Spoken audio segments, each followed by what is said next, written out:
Some people spend their whole lives chasing power. Others inherit it. But the most dangerous people are those who quietly earn it while everyone is looking the other way. The silence inside Kang Global's executive boardroom was deafening. 23 executives sat frozen around a polished walnut table, their eyes fixed on the woman standing at the far end of the room. 3 months ago, she had entered this same building carrying a worn leather folder and wearing a simple beige coat. She had introduced herself as nothing more than an intern. Most people hadn't bothered to remember her name. Some had laughed when they heard her accent. Others had whispered that she would never survive a week inside Korea's most powerful company. Now, those same people couldn't bring themselves to breathe. The chairman slowly adjusted his glasses before clearing his throat. "Ladies and gentlemen," he announced, after the final review of all legal documents and shareholder agreements, "I officially recognize Miss Zara Okafor as the controlling shareholder of Kang Global." The words echoed through the room like thunder. A pen slipped from someone's trembling hand. Another executive stared at the documents, convinced there had to be a mistake. At the opposite end of the table stood Kang Min-Jae, the billionaire CEO. The man who had built Kang Global into one of Asia's most influential technology companies before his 33rd birthday. He had negotiated billion-dollar mergers without showing emotion. He had stared down competitors who wanted to destroy his company. But nothing had prepared him for this. For the first time in years, he found himself asking a question he couldn't answer. "Who are you, really?" Zara met his gaze without flinching. She wasn't smiling. She wasn't celebrating. If anything, she looked disappointed. "I never wanted your company," she said quietly. "I came to Seoul because someone murdered my father's legacy." The room erupted into shocked whispers. Murder? Before anyone could speak again, Zara reached into her folder and placed a faded photograph on the table. It showed 2 men shaking hands in front of a newly constructed office building. One was her late father. The other was Min-Jae's father.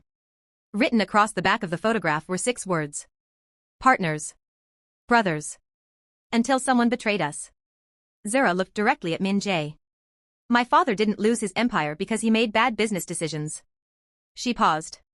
"He lost it because someone inside this company betrayed him." Silence. Then she said the words that changed everything. "And before I leave Korea, I'm going to find out who." 3 months earlier. The seatbelt sign chimed softly as flight JL721 descended through thick clouds toward Seoul. Outside the window, the city shimmered beneath the morning sun, a sea of steel towers and glass stretching toward the horizon. Most passengers reached for their phones. Others leaned across the aisle to catch their first glimpse of South Korea. Zara Okafor remained still. Her fingers rested on a small cream-colored envelope that had been folded so many times its edges had begun to fray. It was the last letter her father had ever written. Not to the world. Not to his lawyers. Not to the board of directors. To her. She had read it so often that every word lived in her memory. "If you are reading this, it means I am gone. There is one truth I failed to uncover while I was alive. I trusted the wrong people. If you ever decide to search for answers, don't begin in Africa, begin in Seoul. Find Kang Global. But promise me one thing, Zara. Don't let revenge become more important than the truth." She closed her eyes. Those final words had haunted her for almost 2 years. At first, she wanted nothing to do with them. She had buried herself in graduate school. She had rejected interviews from the world's biggest consulting firms. She had tried to build a life that wasn't defined by the collapse of her father's business. But grief has a way of returning when you least expect it. Especially when it arrives wrapped in unanswered questions. The plane touched down with a gentle thud. As passengers applauded, Zara looked out the window one last time. "I'm here, Dad," she whispered. "And this time, I'm coming home with the truth." The moment Zara stepped out of the airport, the cold Seoul air wrapped around her. She pulled her trench coat tighter and looked across the busy pickup lanes. Black luxury sedans lined the curb. Drivers held signs bearing the names of CEOs, celebrities, and foreign dignitaries. None of them were waiting for her. She quietly walked past them and joined the line for an ordinary taxi. The driver smiled through the rearview mirror. "First time in Korea?" "Yes." "Business or vacation?" She looked out the window before answering. "Business." It wasn't a lie. But it wasn't the whole truth either. 30 minutes later. The taxi stopped in front of a modest boutique hotel tucked between 2 office buildings. The driver glanced at her suitcase. "You're sure this is the place?" "Yes." She paid him, thanked him, and walked inside. The receptionist greeted her warmly. "Welcome, Miss Okafor." She handed over her passport. No mention of her family. No mention of wealth. No mention of the private investment fund that still managed billions in assets for the Okafor family.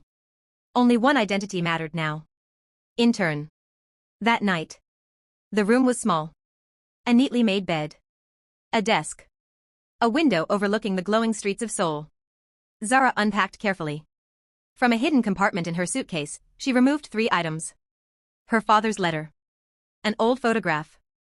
A leather notebook. She placed them on the desk. The photograph showed her father laughing beside a Korean businessman in front of a construction site. The date read May 14, 2012. On the back, written in blue ink. The beginning of something extraordinary. But Zara knew the partnership had ended in disaster. Within 2 years, her father's company had collapsed. Lawsuits followed. Investors disappeared. Friends became strangers. Her father never fully recovered. The official explanation was poor business decisions. Yet nothing about the numbers ever made sense. She had spent months reviewing every public document she could find.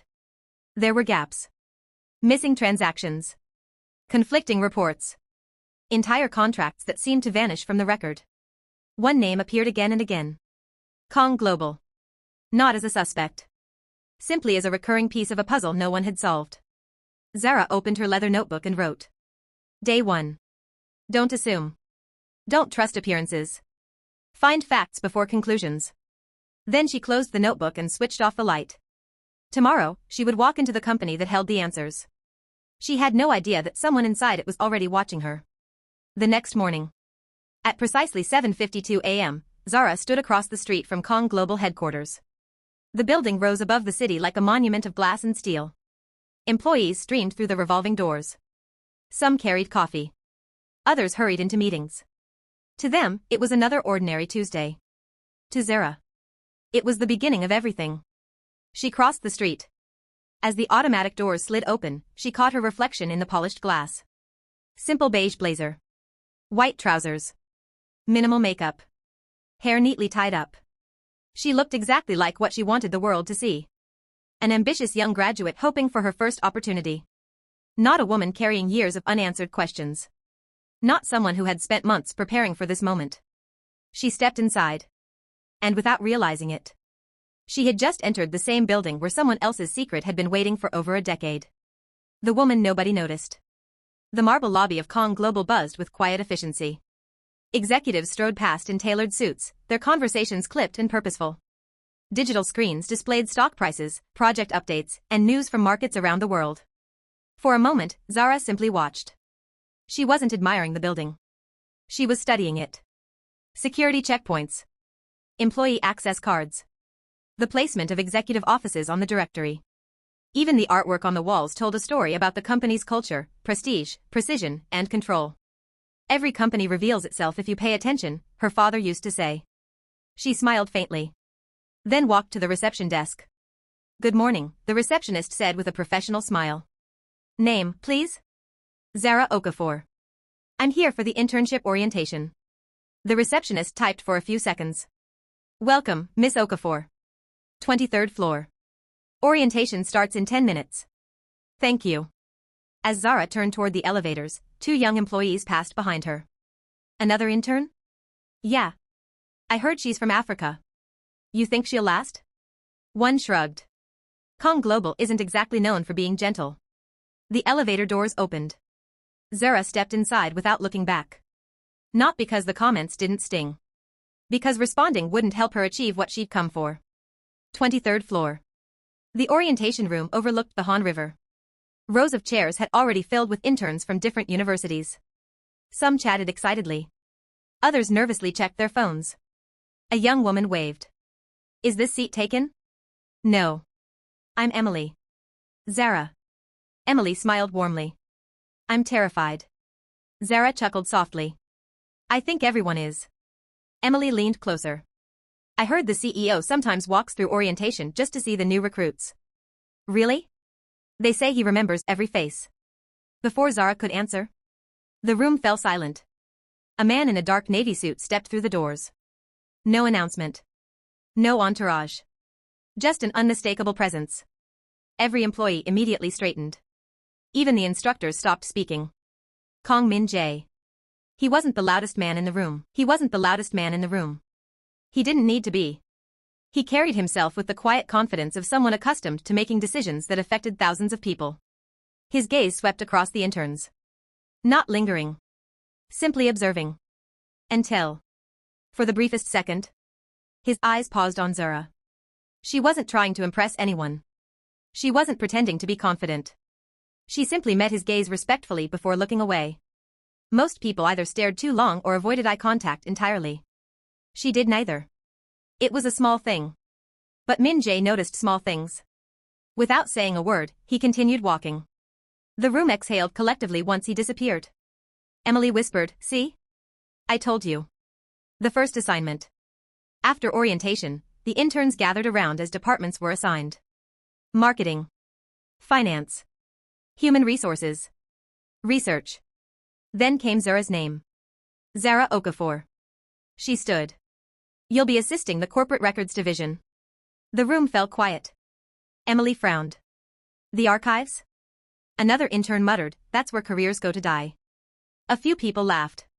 The archives were where forgotten documents, expired contracts, and old partnership files were stored. No networking. No important meetings. No chance to impress executives. Most interns considered it punishment. Zara simply nodded. "I understand." She accepted the assignment without complaint. What nobody knew was that archived partnership records were exactly where she had hoped to begin. As she followed the department supervisor down a quiet hallway lined with shelves of boxed files, her heartbeat quickened. If the answers existed anywhere inside Kang Global, they might be waiting in those forgotten cabinets. She had just been handed the one assignment everyone else wanted to avoid. For Zara, it wasn't a setback.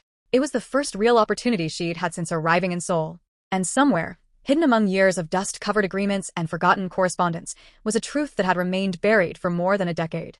She had no idea. Someone else was searching for the very same files. The corporate records division occupied the oldest wing of Kang Global headquarters. Unlike the sleek executive floors with their glass walls and polished marble, this section felt untouched by time. Rows of towering metal shelves stretched from one end of the room to the other, each packed with decades of contracts, legal files, project reports, and handwritten correspondence. The faint smell of paper and dust lingered in the air. "This is your workstation," the department supervisor said, placing a stack of folders on a wooden desk. "My name is Mr. Han. We don't usually assign interns here." "Then why assign me?" Zara asked. Mr. Han hesitated for just a moment. "The executive office requested it." "The executive office?" "Yes." Before Zara could ask another question, Mr. Han glanced at his watch. "I have a meeting. Organize these files by year and partnership code." He turned and walked away. Zara stood still. "The executive office requested me?" She had expected to disappear into the archives unnoticed. Instead, someone important already knew exactly where she was. The first discovery. For hours, she worked in silence. Each file revealed another piece of Kang Global's history. Construction projects, technology mergers, international investments. Most had nothing to do with her father. Until she opened a box labeled International Partnerships, 2012. Her pulse quickened. Inside were dozens of folders. She carefully searched each one. Japan, Singapore, Germany, Brazil. Nothing. Then she found it. A faded folder marked Okafor Infrastructure Group. Her father's company. She slowly opened it. Inside were only 3 pages. 3. That made no sense. Her father had signed a multi-billion-dollar infrastructure agreement. There should have been hundreds of pages. Engineering reports, financial projections, board approvals, legal correspondence. Instead, only 3 pages remained. Someone had removed the rest. Footsteps. She heard footsteps behind her. Heavy, measured, not hurried. She closed the folder instinctively. Interesting reading? The voice was calm. Deep. Controlled. She turned. Kang Min-Jae stood a few feet away. Hands in his pockets. Expression unreadable. "I didn't hear you come in." "I know." His eyes drifted briefly toward the folder. "What did you find?" "Old partnership files. And history." A faint smile almost appeared on his face. History is rarely as honest as people think. For the first time, Zara looked at him differently. That wasn't the answer of a businessman. It sounded like someone who had learned the hard way. Min-Jae took another step closer. "You've been here one day." "Yes." "And already you've requested access to restricted archives." "I requested access to assigned work." He studied her carefully. Most interns tried to impress him. Others became nervous. She did neither. Instead, she answered only what he asked. Nothing more. Nothing less. It unsettled him. You don't seem particularly interested in climbing the corporate ladder. I'm interested in doing my job well. Most people say that. I'm not most people. The silence that followed stretched for several seconds. Then, Min-Jae nodded once. I'll remember that. He turned to leave. But just before reaching the door, He spoke again. one piece of advice, Miss Okafor. She looked up. If you spend too much time digging into old ghosts, you may discover they were never buried. The door closed behind him. Zara stared after him. Her heartbeat had quickened. How could he have known? Was it just a coincidence? Or had he somehow guessed she wasn't there simply to organize paperwork? She looked back at the folder. 3 missing pages. 1 cryptic warning. And now, more questions than answers. She carefully slipped a small sticky note into the file. Not to steal it. Not to alter it. Just to mark exactly where she'd left off. Because something told her she would be coming back. And next time, she wouldn't be the only one looking. Zara waited until the hallway outside the archives fell silent before reopening the Okafor infrastructure file. 3 pages. That was all that remained. The first page was the partnership agreement. The second was a project summary. The third. Her eyes narrowed. Someone had forgotten to remove a handwritten note clipped to the back. The ink had faded with time. She carefully unfolded it. Meeting postponed. KH insists the figures don't match. Tell D not to sign anything until the audit is complete. There were no names, only initials. Gahat. Who was KH? Kang Hyun-suk, Min-Jae's late father? And who was D? Could it have been her father? Before she could think further, the lights flickered, then went out. The archives fell into complete darkness. A sound in the dark. Zara stayed perfectly still. Someone else was inside. She heard a drawer slide open. Metal scraped against metal. Then, footsteps. Slow. Careful. Not the confident stride of an employee. Whoever it was didn't want to be heard. Zara quietly reached for her phone and switched on the flashlight. The narrow beam cut through the darkness. Empty shelves. Silent aisles. Then, a shadow disappeared around the far corner. Who's there? No answer. She moved cautiously between the rows of filing cabinets. Her heartbeat echoed in her ears. The beam landed on an open cabinet. The Okafor file was gone. Her breath caught. No. She searched frantically. The folder wasn't on the desk. It wasn't on the shelf. It had vanished. Someone had taken it. Security arrives. The lights snapped back on. 2 security officers hurried into the archives. Miss Okafor, are you all right? I think someone was here. The guards looked around. Nobody came through the main entrance. I heard footsteps. One officer checked the emergency exit. It's locked from the inside. The other looked at Zara with polite skepticism.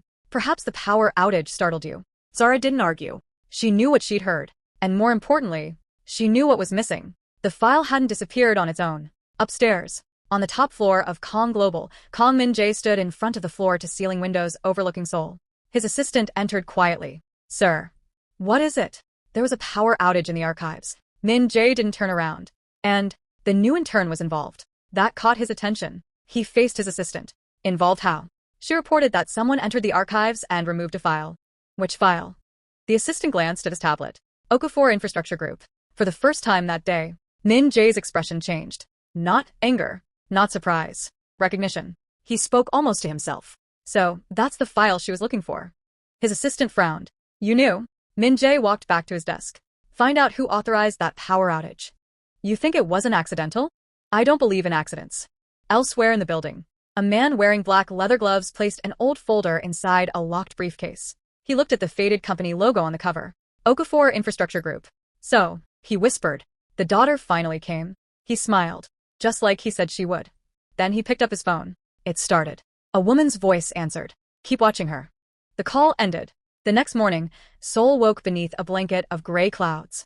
Inside Kang Global, whispers traveled faster than emails. The intern called security. She claimed someone stole an old file. I heard the CEO is looking into it himself. Zara ignored the gossip as she made her way to the archives. She had barely reached her desk when Mr. Han appeared. Miss Okafor. Yes, the CEO would like to see you. Every employee nearby stopped working. One intern whispered, she's getting fired. Another shook his head. I told you not to touch those old files.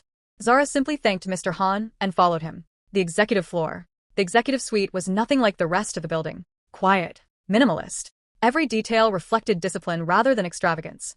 Mr. Han stopped outside a pair of walnut doors. The CEO is waiting. Zara took one steady breath and entered. Kang Min-Jae stood beside a wall of glass overlooking the city. He didn't turn immediately. You've caused quite a stir for someone who's been here less than 48 hours. I reported what I witnessed. You reported what you believe you witnessed. She remained silent. Only then did he face her. I reviewed the security footage. And no one entered the archives. Zara frowned. That's impossible. Is it? He slid a tablet across the desk. Watch. She pressed play. The video showed her working alone. The lights flickered. The room went dark. When the power returned, she was still alone. No sado. No intruder. No stolen folder. Except, the folder really was gone. Zara looked back at him. The footage has been edited. Min-Jae raised an eyebrow. That's a serious accusation. I'm aware. And you're willing to make it with no proof? She met his gaze calmly. The missing file is my proof. A faint smile tugged at the corner of his mouth. Not because she had won the argument, because she hadn't backed away from it. Most employees became nervous under pressure. Zara became more focused. An unexpected proposal. Min-Jae walked to a bookshelf and removed a thick blue binder. He placed it on the desk. Tell me what you see. Zara opened it. Financial statements. Contracts. Internal audits. Thousands of pages. She flipped through them carefully. 10 minutes passed. Then she stopped. There. She pointed to a seemingly ordinary invoice. The supplier's address changed. So, it shouldn't have. Why not? Because the company had already moved 2 years earlier. Min-Jae folded his arms. Continue. This invoice is fake. She turned another page. And this approval signature was scanned from another document. Another page. These payment dates overlap. She looked up. Someone has been laundering money through Kang Global. Silence. Then, Min-Jae slowly closed the binder. Good. Zara blinked. You already knew. I did. Then why test me? Because I needed to know whether your instincts were genuine or lucky. For the first time since arriving in Seoul, Zara allowed herself the smallest smile. So, Min-Jae walked back to his desk. I have another assignment for you. The assignment. He handed her a slim black folder. Attend tomorrow night's charity gala. Zara looked confused. I'm an intern. Exactly. No one pays attention to interns. He looked directly at her. Sometimes the people nobody notices hear the conversations everyone else misses. She understood immediately. This wasn't a networking event. It was an opportunity to observe, to listen, to gather information. Without realizing it, the CEO had just invited her into a world far beyond the archives. Elsewhere, deep inside an underground parking garage, a silver sedan idled in the shadows. Inside sat the same man who had stolen the file. He watched Kang Global's entrance through binoculars. His phone rang. Report. The CEO has noticed her. A pause. Then the woman's voice answered quietly. Good. What now? Let them get closer. Why? Because the closer they become, the more devastating the truth will be. The line went dead. The man stared toward the building. For the first time, he almost felt sorry for them. By 7 o'clock that evening, the Grand Aurora Hotel shimmered beneath a canopy of crystal lights. Luxury cars lined the entrance one after another. Billionaires, diplomats, celebrities, and business leaders stepped onto the red carpet as cameras flashed relentlessly. Zara stood just inside the entrance, adjusting the simple black evening dress Kang Global had provided for its junior staff. It wasn't extravagant. That was the point. She wasn't there to be noticed. She was there to notice everyone else. Mr. Han handed her a tablet. Your job is simple. Keep track of guest arrivals and assist wherever you're needed. I understand. And one more thing. He lowered his voice. Stay away from the executive lounge. Why? Because interns don't belong there. Zara nodded politely. Yet something about his warning lingered in her mind. Inside the ballroom, an orchestra played softly while guests exchanged polite smiles and expensive business cards. Crystal chandeliers cast warm reflections across polished marble floors. Everywhere Zara looked, conversations revolved around investments, mergers, and influence. She moved quietly between tables, memorizing faces and listening without appearing to listen. The audit committee is asking questions. Hyun-suk should never have kept those files. Does Min-Jae know? The conversation stopped the moment one executive noticed her nearby. They smiled politely, then walked away. Across the room, Kang Min-Jae watched the exchange. His assistant stepped beside him. You were right. About what? The intern. What about her? She doesn't chase conversations. No. Min-Jae watched as Zara continued serving drinks while subtly observing the room. She lets conversations come to her. An hour later, Zara was carrying an empty tray toward the service corridor when she heard raised voices behind a partially open door. She stopped. Not close enough to eavesdrop deliberately. Just close enough to recognize one name. The Okafor agreement should have been destroyed years ago. Her heart skipped. Another voice answered. It almost was. Almost. The missing pages were enough. And the daughter? A brief silence. She knows less than we feared. Zara instinctively reached into her apron and switched on the voice recorder on her phone. She held her breath. The CEO must never discover what his father was planning. A chair scraped across the floor. Footsteps. Coming toward the door. Zara slipped away just as it opened. One of the men stepped into the hallway and looked around suspiciously. Nobody. Only an intern disappearing around the corner with an empty tray. He watched her for a moment before returning inside. Minutes later, Zara stood alone on a quiet balcony overlooking the Han River. Her hands trembled for the first time since arriving in Seoul. Not from fear. From confirmation. Her father's name hadn't been forgotten. Someone was still trying to erase it. The balcony door slid open. You look like someone carrying more questions than answers. She turned. Kang Min-Jae. He walked beside her, resting his hands lightly on the railing. Do these events always feel this exhausting? Zara asked. He smiled faintly. They're exhausting because nobody says what they actually mean. She looked at him. You don't seem to enjoy them. I enjoy honesty. And, do you find much of it here? No. Their eyes met. For a brief moment, neither spoke. The city lights reflected across the river below. I've been wondering something, Min-Jae said quietly. What is it? You don't behave like an intern. Zara's pulse quickened. I don't know what an intern is supposed to behave like. You observe. I like learning. You calculate. I like understanding. You never ask unnecessary questions. She smiled. Maybe I learned that questions aren't the only way to find answers. For the first time since meeting her, Min-Jae laughed. It wasn't loud, just a genuine, unexpected laugh. You know, he admitted, you're difficult to read. So are you. He looked toward the skyline. Perhaps that's why we're still talking. Before either of them could say another word, Min-Jae's phone rang. His expression changed the moment he answered. What? A pause. I'm on my way. He ended the call. What happened? Zara asked. The archives. He looked directly at her. There's been another break-in. The color drained from Zara's face. Without another word, they both hurried toward the exit. Neither realized that someone standing on the balcony above had photographed the entire conversation. And with a single press of the send button, those photographs began their journey to the one person determined to keep Zara and Min-Jae from ever trusting each other. The drive back to Kang Global was silent. Rain drummed steadily against the windshield as Seoul's lights blurred into streaks of gold and white. Neither Zara nor Min-Jae spoke. Both were replaying the evening in their minds. When the car pulled into the underground parking garage, 2 security vehicles were already waiting. Red and blue lights reflected across the concrete walls. Something serious had happened. As they stepped out of the elevator onto the archive floor, the atmosphere was tense. Police officers photographed the room while forensic technicians dusted filing cabinets for fingerprints. Mr. Han hurried toward them. Mr. Kang.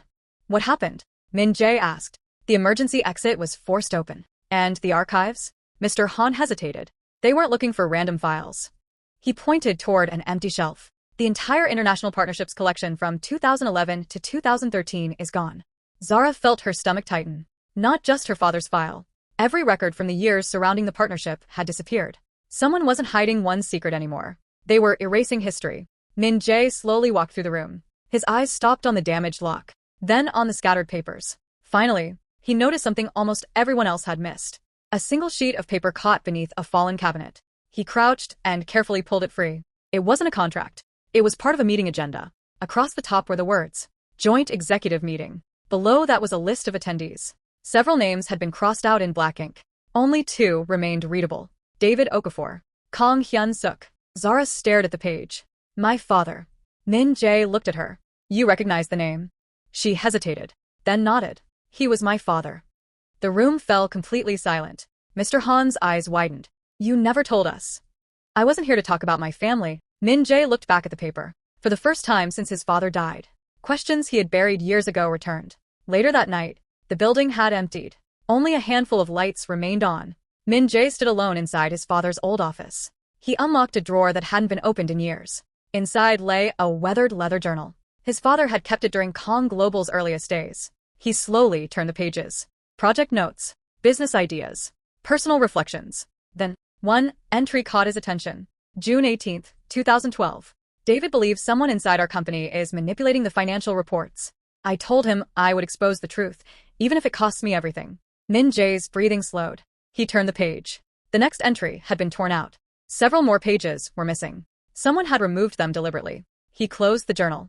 The mystery wasn't just Zara's anymore. It had become his. Across the city, inside a luxurious penthouse overlooking the Han River, a woman watched security footage from the charity gala on a large screen. She paused the video on the moment Zara and Min-Jae stood together on the balcony. A slow smile crossed her face. So, she whispered, they've started trusting each other. She reached for her phone. Phase 2. A man's voice answered immediately. Yes, ma'am. Tomorrow morning. She looked once more at Zara's image on the screen. Make sure the entire company believes she cannot be trusted. She ended the call. Outside, thunder rolled across the city. Neither Zara nor Min-Jae knew it yet. By sunrise, one carefully planted lie would force them to question everything they thought they knew about each other. The following morning, Kang Global felt different. Employees who normally greeted one another with polite smiles now whispered in small groups. Conversations stopped the moment someone walked by. Zara noticed it immediately. As she crossed the lobby, heads turned. Some people looked sympathetic. Others looked suspicious. She reached the elevator just as Emily hurried toward her. Zara. Emily looked nervous. You need to see this. She handed Zara her phone. An anonymous post on the company's internal message board filled the screen. Who is the new intern really? Below the headline was a photograph from the previous night's gala. It showed Zara standing alone with Kang Min-Jae on the balcony. The caption read, "An intern with no experience suddenly receives private meetings with the CEO. Coincidence or something else?" Hundreds of comments followed. She must have connections. No intern gets invited to executive events. Maybe she's spying for a competitor. Look into her background. Emily lowered her voice. I don't believe any of it. Zara handed the phone back. Thank you. You're not angry?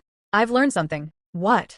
The truth doesn't become false because people gossip. She stepped into the elevator, but once the doors closed, she finally allowed herself a deep breath. Whoever was behind this wasn't trying to embarrass her. They were isolating her. Minutes later, on the executive floor, Min-Jae stared at the same anonymous post on his computer. His assistant stood quietly across the desk. It has already spread through every department. Remove it. We've tried. The account disappeared. So, whoever uploaded it knew how to cover their tracks. Min-Jae closed the laptop. No. His voice remained calm. They wanted us to think that. He looked toward the skyline. They're testing how we react. At noon, Zara received a handwritten note. No signature. Only a place and a time. Archive, room B. 1 p.m. Come alone. She read it twice. It could be a trap. Or it could be the first real lead she'd had since arriving in Seoul.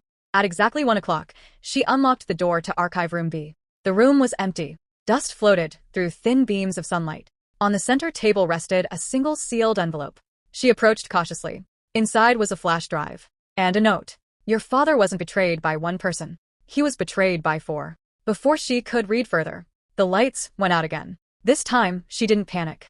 She reached into her pocket for her phone. A hand grabbed her wrist. She spun instinctively. It wasn't the masked intruder she expected. It was Kang Min-Jae. What are you doing here? They asked at the same time. For a brief second, they simply stared at each other. Then Min-Jae looked down at the envelope in her hand.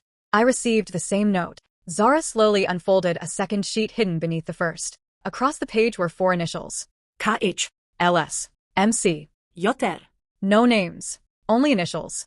And 1 sentence beneath them. One of them is still inside Kang Global. A cold silence settled over the room. If the note was genuine, then the conspiracy wasn't over. It was still alive. And someone inside the company had been protecting it for more than a decade. Without another word, Zara slipped the flash drive into her coat pocket. Min-Jae looked at her. We open it together. She nodded once. For the first time since arriving in Seoul, they weren't 2 people with separate questions. They were 2 people chasing the same truth. Neither realized that a tiny camera hidden inside the smoke detector had recorded every second of their meeting. Elsewhere in the building, a woman watched the live feed and smiled. They've taken the bait. She reached for a lighter and held it beneath a confidential document. As the paper curled into ash, she whispered, Now, let's see which one breaks first. For several seconds, neither Zara nor Min-Jae moved. The flash drive lay between them on the dusty archive table. So, Min-Jae finally said, Do we open it here? Zara shook her head. If whoever left this wanted us to find it, they probably expected us to plug it into a company computer. You think it's being monitored? I think we're already being monitored. Min-Jae looked around the room. Security cameras, smoke detectors, motion sensors. He suddenly noticed something unusual. The tiny red light on one of the smoke detectors blinked twice. Don't look up, he whispered. Zara understood immediately. There's a camera. Without changing her expression, she picked up the flash drive and slipped it into her handbag. Then, deliberately raising her voice, she said, It looks like another dead end. Min-Jae caught on. I agree. Whatever this is, it's probably fake. He shrugged casually. We're wasting our time. Together, they walked toward the door as though they had lost interest. Only after they entered the elevator did Min-Jae quietly press the emergency stop button. The elevator came to a gentle halt between floors. No cameras, he said. How do you know? My father insisted every emergency system remain independent from the surveillance network. Zara finally allowed herself a smile. So, where do we check the drive? I know a place. 1 hour later, Hidden beneath an old bookstore in Seoul was a private digital forensics laboratory. No company logos. No public entrance. Only reinforced steel doors and humming computer servers. A gray-haired man looked up as Min-Jae entered. I thought you promised never to come back. I know, but I need your help. The man's eyes shifted toward Zara. And who is she?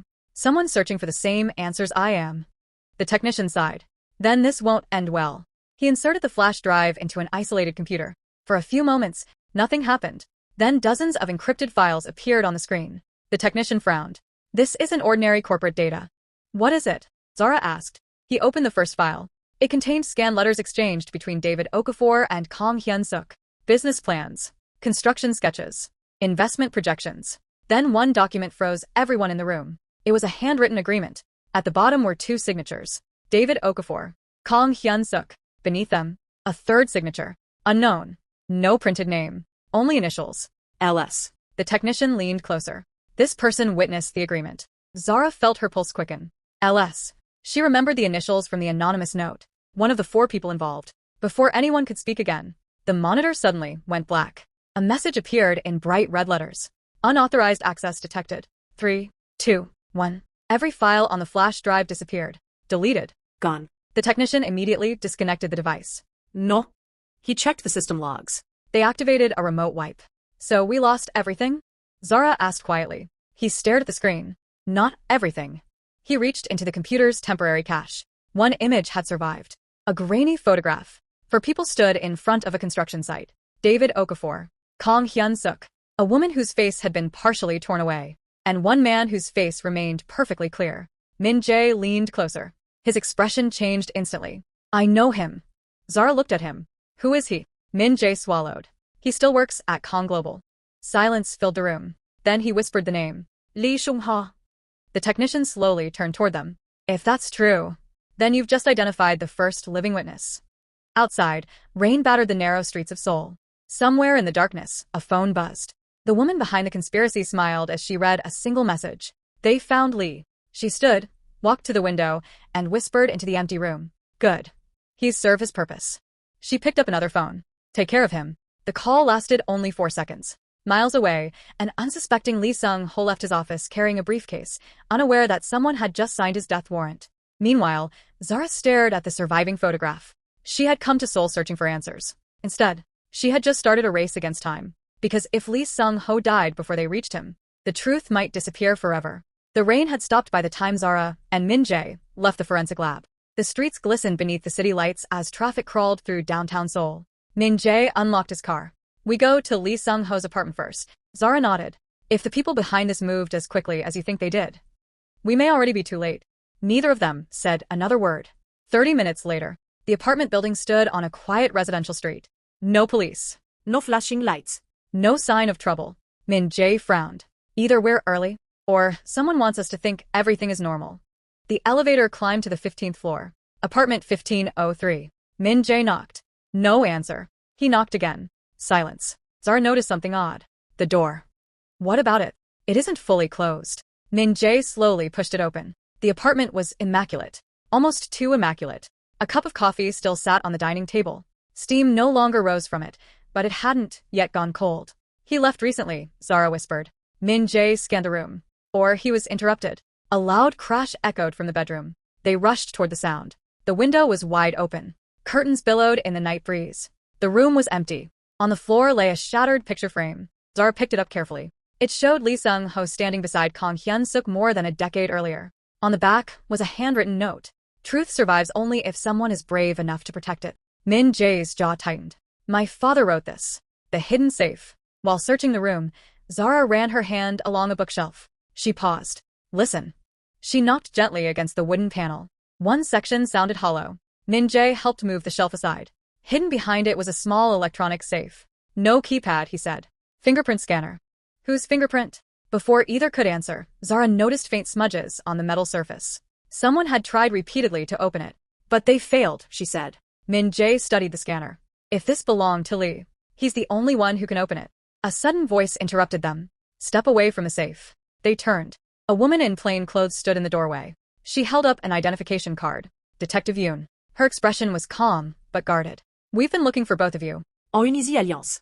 Minutes later, Detective Yoon listened as Zara and Min-Jae explained everything they knew. When they finished, she remained silent for a long moment. Finally, she opened a thin case file. I wasn't supposed to show anyone this. Inside were photographs from an investigation dating back 14 years. Construction sites, financial records, and one image that made Zara's heart stop. It showed her father smiling at a groundbreaking ceremony. Standing beside him was the same elegant woman who had been orchestrating events from the shadows. Only this photograph had a name written beneath it. Laura CEO. Zara looked up. Who is she? Detective Yoon closed the file. Officially, a former legal advisor. She paused. Unofficially, she was one of the most influential people behind every major decision Kang Global made during that period. Min-Jae stared at the photograph. I've never heard my father mention her. That's because, Detective Yoon replied quietly, after your father's death, every record of Laura CEO was erased. The room fell silent. Zara slowly looked back at the photograph. For years she had believed the mystery centered on contracts and missing documents. Now she realized something far more dangerous. Someone hadn't just erased paperwork. They had erased an entire person from Kang Global's history. And people only go to those lengths when the truth is worth killing for. Outside, a black sedan rolled silently past the apartment building.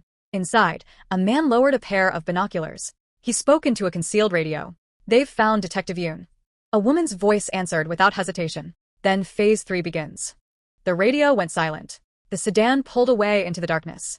Unseen by everyone inside the apartment, the race for the truth had just become a race for survival. Detective Yoon carefully closed the case file. You have to understand something, she said. If Laura CEO is alive, then everything people believe about what happened 14 years ago is incomplete. Min-Jae folded his arms. Then why wasn't the investigation reopened? A shadow crossed the detective's face. Because every detective who got close to the truth was reassigned or forced to abandon the case. Silence settled over the room. Zara finally asked the question that had been weighing on her mind.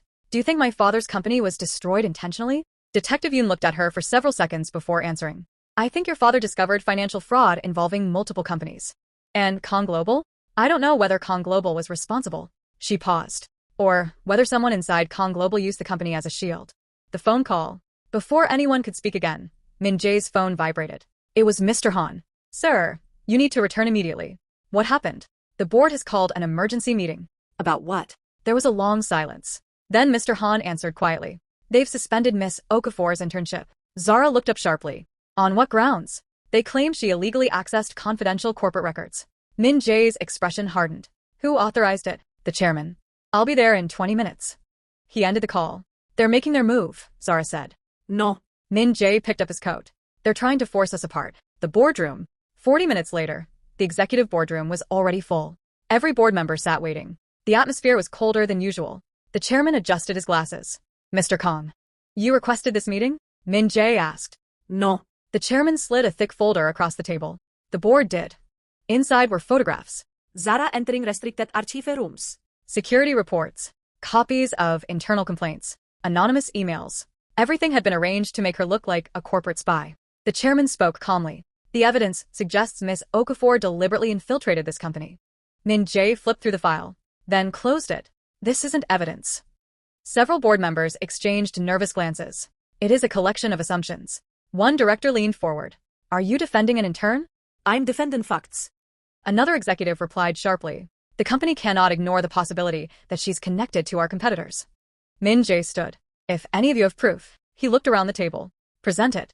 Nobody spoke. The silence itself was revealing. Someone wanted Zara removed.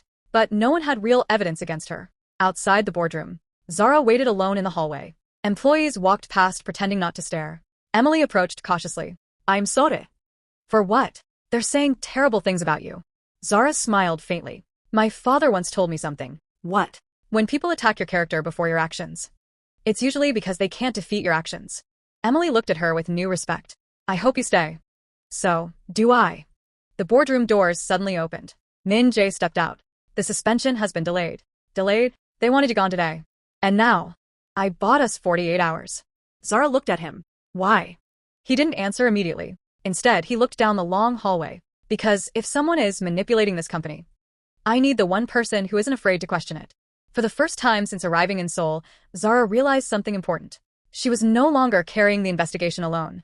And somewhere inside Kang Global, the person orchestrating every attack had just learned that dividing them would be far more difficult than expected. Far above the executive floor, hidden behind a wall of darkened glass, Laura CEO watched the exchange without a trace of emotion. "They've chosen each other," she murmured. Her assistant nodded. "What are your orders?" Laura picked up an old photograph of David Okafor and Kang Hyun-suk. "They've spent 14 years chasing the wrong question." She slid the photograph back into its envelope. "It's time they learned the truth." She smiled, a smile that held no warmth. Neither of their fathers betrayed the other. They were both betrayed, by someone neither of them ever suspected. The conference room lights dimmed as Min-Jae locked the door behind them. Only 4 people remained inside.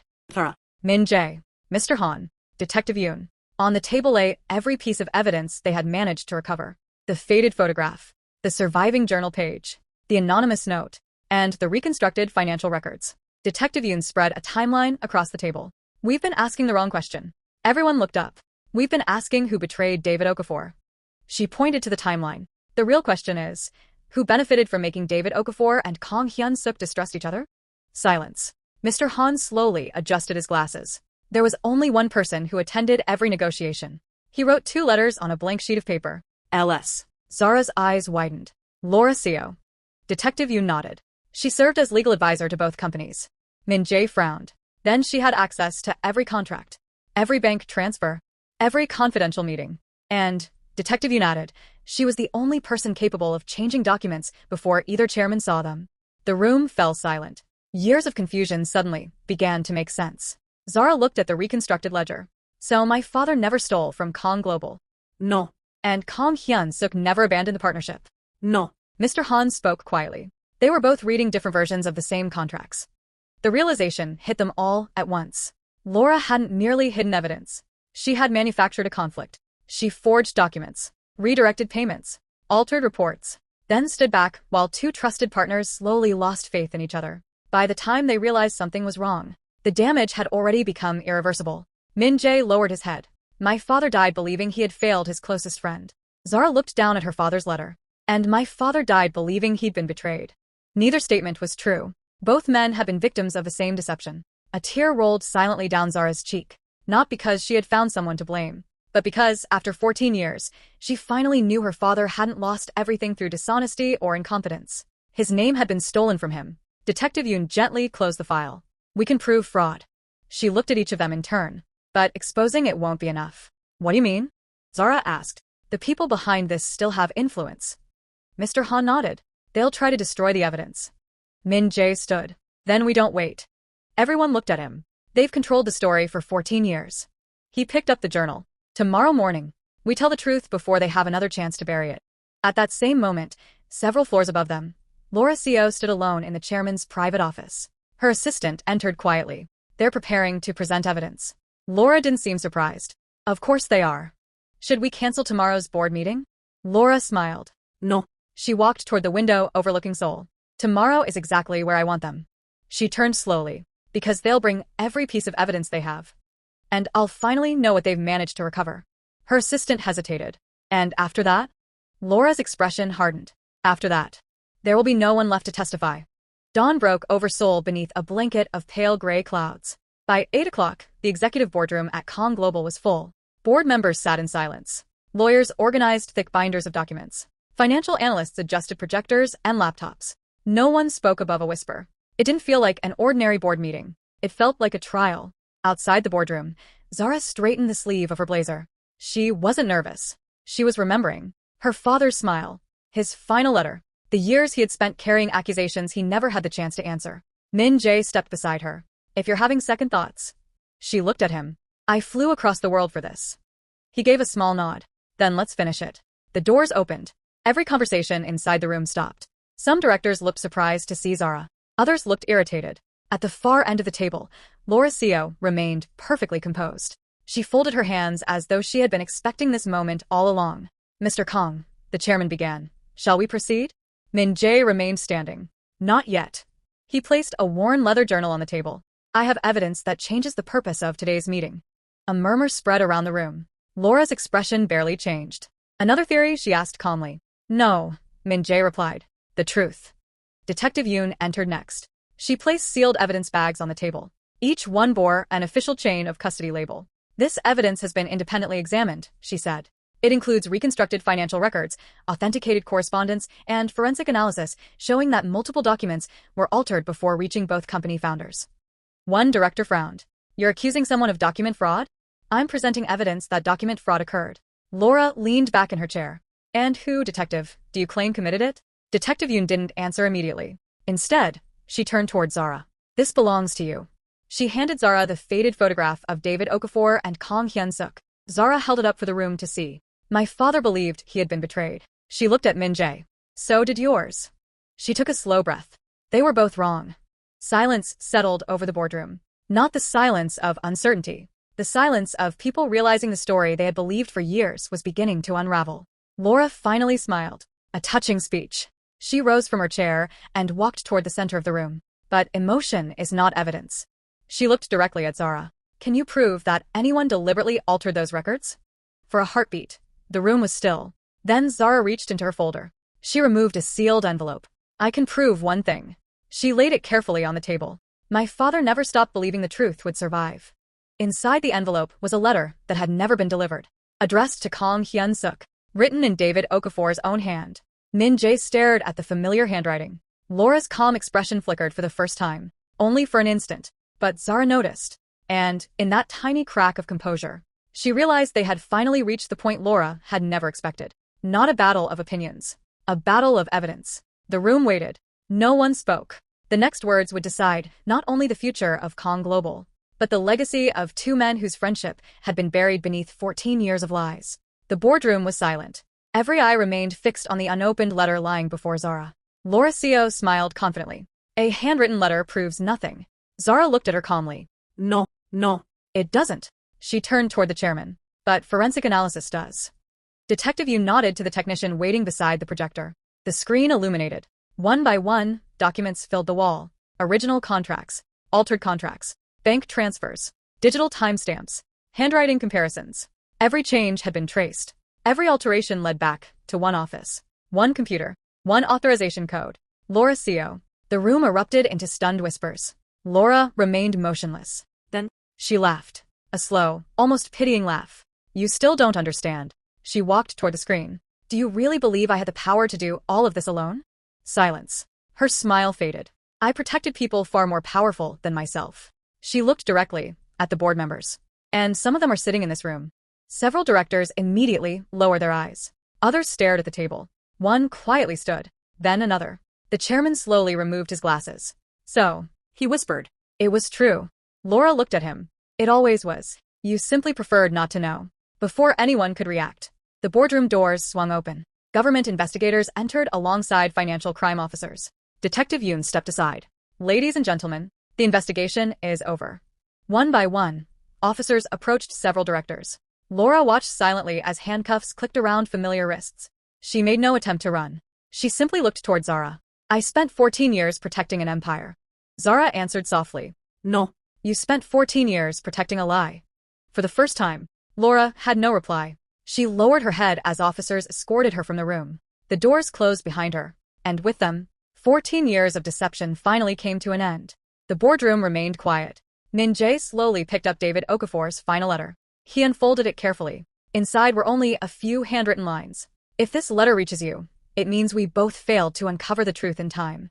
If I have ever doubted your friendship, forgive me. The day the truth is finally revealed, let our children remember us as partners, not enemies. No one spoke. Zara closed her eyes. For years she had imagined what justice would feel like. She expected victory. Instead, she felt peace. The weight she had carried since her father's death quietly disappeared. Min-Jae folded the letter with great care. My father would have wanted you to have this. He handed it back to her. She accepted it with trembling hands. Thank you. 6 months later. Morning sunlight poured through the glass atrium of Kang Global's newly renovated innovation center. Above the entrance, a bronze plaque caught the light. The Okafor, Kang Global Leadership Scholarship. Dedicated to David Okafor and Kang Hyun-suk. Young entrepreneurs from every continent filled the hall. Some came from villages, others from major cities. Each carried an idea they hoped could change the world. Zara stood quietly near the entrance, watching the first group walk inside. Min-Jae joined her. The board approved your proposal. She smiled. It wasn't my proposal. It was theirs. She looked toward the plaque. They dreamed of building something together. We're simply finishing what they started. Min-Jae looked at her.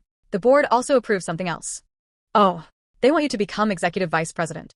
She laughed softly. You already know my answer. Ido. I didn't come to inherit someone else's company. She extended her hand. I came to reclaim my father's name. And now, I'm ready to build my own. Min-Jae shook her hand. I wouldn't expect anything less. As guests applauded inside the hall, Zara took one last look at the plaque. Her father had once lost everything because the truth had been hidden. Now, His name would inspire generations who had never even met him. She smiled. not because the past had changed. But because the future finally had. The camera slowly pulled away from the building as the narrator spoke one final time. Money builds companies. Power builds empires. But only truth builds a legacy that time cannot erase.